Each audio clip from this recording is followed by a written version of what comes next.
Pro boxing fans, Adam Smith, we've just seen a great fight between Joe Joyce and Filip Hrgovic. Talk to me about this one. Filip Hrgovic victorious on the night. How did you see that fight? Yeah, I thought it was really good. I thought the whole night was great. Queensberry's first show on DAZN. Fantastic action from start to finish, bit of controversy, some unpredictability. I thought it was a really good scrap between Joe and Filip.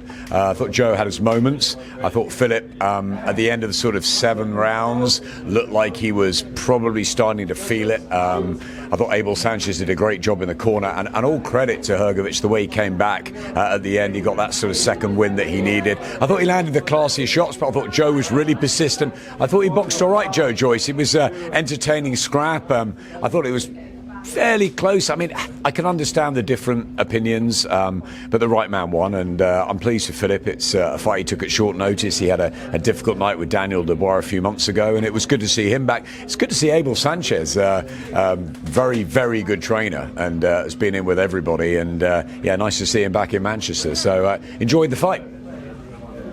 Well, obviously the big man stood behind me, Filip Hrgovic, but there was a lot of fighters in that front row. Name a few. There's obviously Dillian Whyte, Fabio Ward, who's got a fight, Gerald Miller, who's got a fight, Daniel Dubois, who's looking for a fight. But for this guy, Dillian Whyte spoke about him actually. He said, listen, I wouldn't mind that fight. Moses Tao actually eyed him up. They had a little bit of eyeballing session. But for Filip, he's got a good array of fighters that they potentially can make a fight with, right? He does, especially at that performance at very short notice as well. I wondered if he'd be able to get through it with the pace that Joe Joyce was setting. But he did. And he's a very good fighter. I think he's had a rough last couple of years, but there's a pot of heavyweights out there. I'd love to see him in with Dillian and Moses too. I think maybe that's a really good fight for Moses Atauma. So yeah, it's up to Frank to try and sort of get the right matches. We know we've got Fabio Wardley against Big Baby Miller June the 7th. There's just an array of possibilities, isn't there, in the heavyweight division, and Filip Hrgovic has got some good fights ahead of him.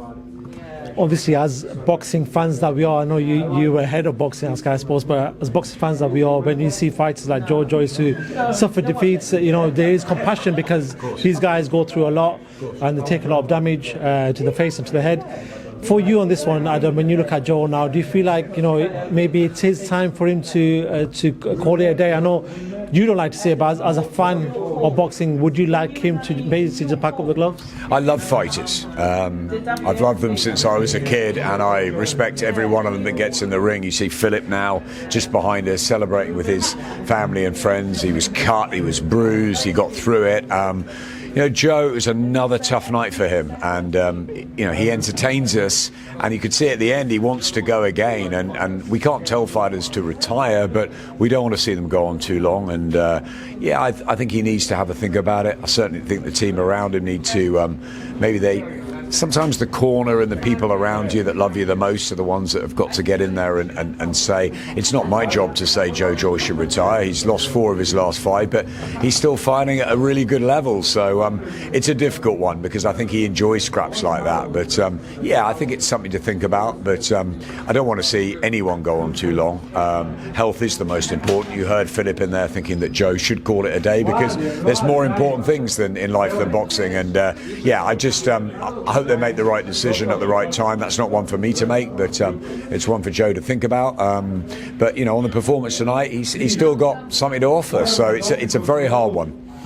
Wardley Miller, they had their little face-off in the centre stage, and we also know there's a press conference coming up next week. Well, what do you make of that fight? Yeah, I've been on the road for the last, I don't know, 72 hours. I'm not sure I can get to Ipswich on Monday or whenever it is. But I saw Jarrell tonight. Had a good chat with him, and you know, he's very confident. He thinks that Fabio hasn't fought anyone like him, and I think he will probably start the favourite for the fight. But Fabio's got the home advantage. He's got what he wanted. Portman Road. We want to see Ed Sheeran there, don't we?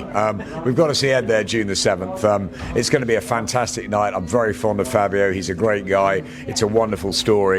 And it's a terrific fight, so looking forward to it. I think, you know, DAZN have got so many great shows coming up to get our teeth into. Queensberry now, having made their debut, they're up and running. We've got Matchroom with Dalton Smith in a couple of weeks. We've got Eubank Ben. There's so much ahead, and it's just nice being back in and around it.